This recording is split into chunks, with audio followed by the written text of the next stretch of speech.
तो काजल अपना प्रभाव व्यासी उसे दिखाएगा, और एक हथेली पर यदि काजल बोलेगा और दूसरी हथेली से स्पर्श करेगा तो काजल अपना प्रभाव दूसरी हथेली में भी दिखाएगा। एक व्यक्ति रास्ते पर जा रहा था, मैंने पूछा कहाँ जा रहे हो? उसने कहा पंडित जी प्यास लगी है। मैंने कहा कहाँ जाओगे? उसने कहा मुझे पंडित की याद आती है। एक लज्जावान व्यक्ति जा रहा था, मैंने पूछा तुम कहाँ जा रहे हो? उसने कहा मुझे घूंघट की याद आती है। एक असहाय वयोवृद्ध व्यक्ति जा रहा था, मैंने पूछा तुम कहाँ जा रहे हो? उसने कहा जिंदगानी घट गई, अब मुझे मरघट की याद आती है। मैं उसी नदी के किनारे पहुंचा जहां प्यासा व्यक्ति पानी को पी रहा था। मैंने कहा इसी का नाम है पंडित, पानी को पीता है पंडित। थोड़ी देर बाद मैंने देखा वो असहाय वो वयोवृद्ध व्यक्ति चार जनों के कंधे पर आ रहा था। बड़ा भारी एक मेला चला रहा था। मेले से आवाज आ रही थी राम नाम सत्य है, सत्य बोलो मुक्ति है। मैंने कहा ये भी आ गया। व्यास जी वो उसी नदी के किनारे आया जहां प्यासा व्यक्ति पानी को पी रहा था, जिसमें उसे कंधे से उतारा गया और जिसमें स्नान कराया गया। मैंने कहा ये संसार में जब पैदा हुआ था तो दूसरों ने इसको नहलाया था, अब ये संसार से जा रहा है, दूसरे ही नहला रहे हैं। हाँ, पैदा हुआ था तब दूसरों ने नहलाया था, दूसरों ने स्नान कराया था, अब ये संसार से जा रहा है, अब भी दूसरे ही नहला रहे हैं।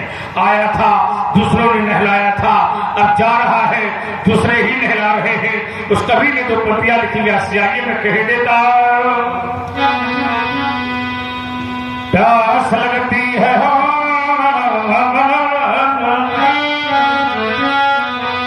प्यास लगती है तो पनघट की याद आती है, लाज लगती है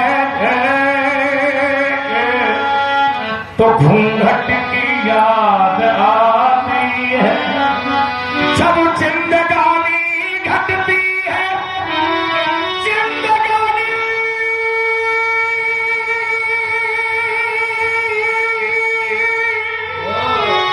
घटती है तो मरघट की याद आती है।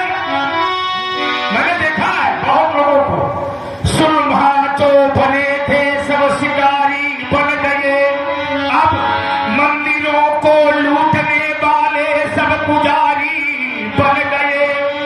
इसमें वर्तमान में धन बढ़ा, वैभव बढ़ा,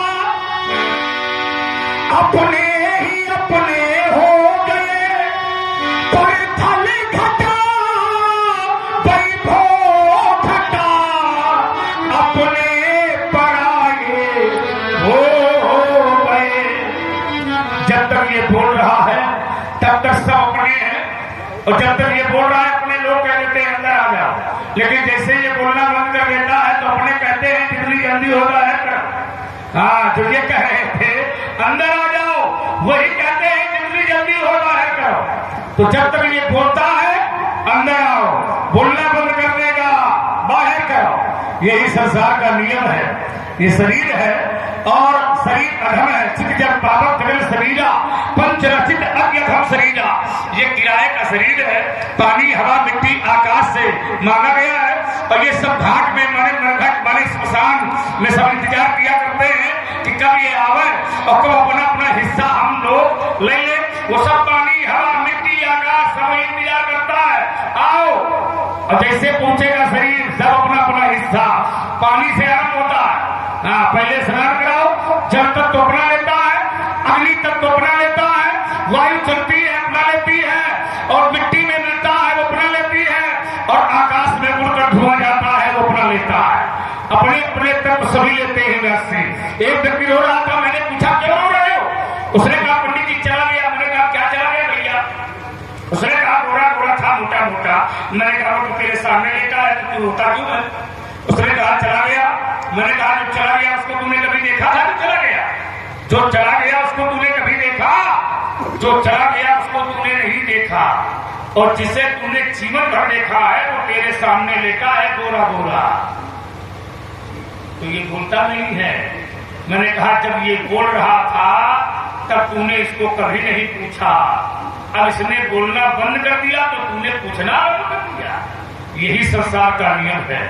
जब तक व्यक्ति बोलता है कोई नहीं पूछता है। प्यारे उस कवि ने जैसे कहा कि अब चाहे जितना रोगा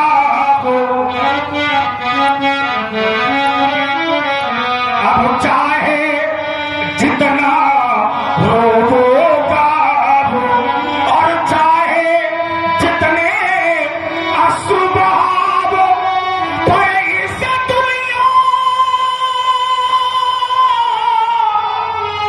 के मेले में वह पिछड़ा मीतो नहीं मिलता है, जो कि पिछड़ा मीतो